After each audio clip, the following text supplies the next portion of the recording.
what is up, guys? Welcome to my channel. I am officially called the Bubble Gum Gamer. I came up with that name myself.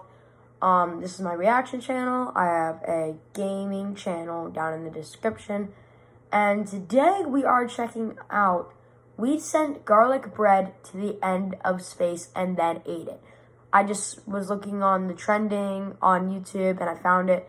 So I thought, might as well check it out. So let's get right into the video. This is not going to be a normal video. We're sending garlic bread to the edge of space! I think we know that. It's actually kind of interesting. Loads of people have launched loads of objects on balloons, usually as publicity stunts, but despite a lot of breathless press releases, those objects haven't been launched into space. Most standards organisations agree that space officially starts at the completely arbitrary Kármán line, 100 kilometres up, and balloons like that one only get about a third of the way there. And we're definitely not sending anything into orbit. Orbit requires tens of thousands of miles an hour of speed. That's what all the rockets are for.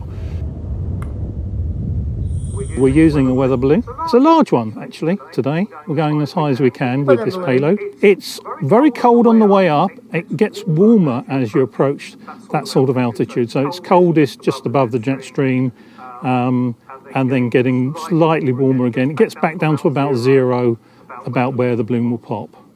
The idea that all those publicity stunts actually made it to space is helped by the fact that the fisheye lens on some of the cameras that they use means that the curve of the Earth looks a lot more dramatic than it really is at that height.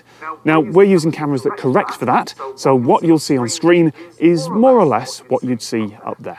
So we're not saying space, we're saying the edge of space, which is basically just a marketing term, but the atmosphere is so thin up there, about 1% of the pressure at ground level, that it's close enough. Why garlic bread?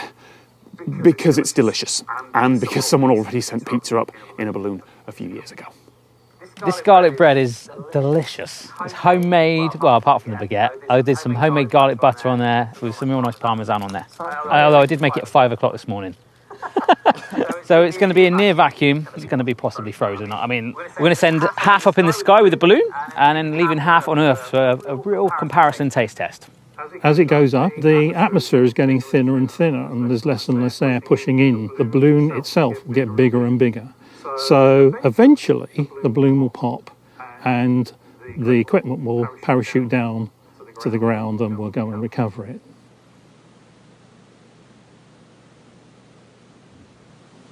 So I was looking at a notification, and that's kind of weird. Okay, so looks like birds. It's kind of interesting. Alright, so is there a parachute being tied? We normally predict the landing spot to within about 5 miles when we launch the balloon. We're tracking the balloon using some radio trackers. So it only goes about 5 They send miles. a signal with the GPS position to the ground, and that's put on a map, and we chase the balloon's predicted landing spot. I've done lots of high altitude ballooning. I've been doing it now for about 10 years. Never lost one, sent one to its doom a couple of times. All sorts of food items have been launched into the stratosphere. The BBC sent wedding cake up as part of a children's show, but the punchline at the end was that no one actually ate it. I've yet to find any balloon-launched food that was actually eaten after landing. And the main reason for that is you have no idea where it's going to land, what it's going to land in, or what animals will have got to it first. The box I've designed has a GPS and a little servo and a piece of string and some springs. As it comes down, it closes the servo at 1,000 metres above the ground. So now we have to get in our cars and go chasing the payload. That's pretty cool. It's just coming to land somewhere about half a mile ahead, so Barry, keep your eyes on the sky. I've got to keep my eyes on the road. You reckon I'm okay to park here? Let's go.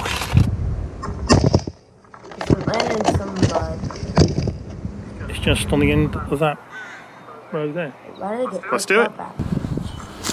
Yeah. I don't really know. Well, so we got 2 cameras, I suppose. Yay! I think they're still running. There we go. Lift it up. Oh yes. All right. So this is your original. Yeah, yeah. That's really good. Not bad, I'm right? hungry now. Space bread. Is it cold? It's not that much. Oh no, that tore completely differently. So that one ripped. That one went. This one went click. It's definitely got an icy middle. Wow. I don't know. I mean, that has been frozen. That's been frozen in the stratosphere. You sort of see the colour of the middle of the. It's whiter, isn't it? This went to the stratosphere, and I'm eating it. Sort of. Thank you very much to Steve Randall from Random That's Aerospace. the end of the video. Oh, that was actually pretty interesting. This is not my video, but I'm looking at other things. This is not my video, so please consider don't smash the subscribe button. Subscribe button gets too much abuse already. Just gently tap it. Give it a little bit of love, and I will see you guys next time. Goodbye.